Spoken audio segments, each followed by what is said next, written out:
Linköping is first mentioned in a document from 1104, where it was called Ljungakalping, which most likely translates as marketplace on the heath. There has been a marketplace and district court here for a long time. When we first became Christians, the church divided the county into various dioceses. The first cathedrals began to be built. Linköping's first cathedral was built in the beginning of the 12th century. Wall remnants of it are found under the floor of the cathedral today. The bishop lived where the castle is now located. We shall arrive there later.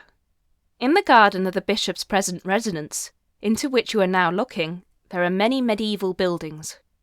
Right in front of you there is a long row of houses from the 15th century with many fine old doors.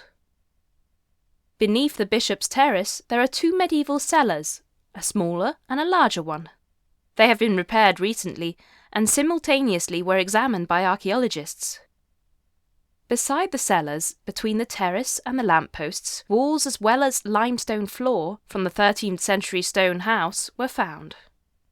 Some 13th century ceramic fragments were also found on the limestone floor. Both ceramics and houses from the 13th century are quite unusual. This was one of Linköping's largest gardens, and it has such a fine location close to the cathedral. Bredgården, as it was called, was owned by the powerful Bo Jonsson Grip towards the end of the 14th century. He donated it to the cathedral's cantor office. That meant that whoever was the cantor could live in Bredgården.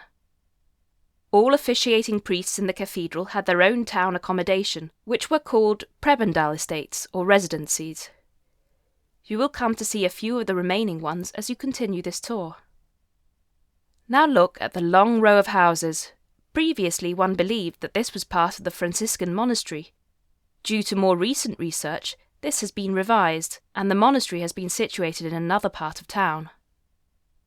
Now turn around and look towards the consistory.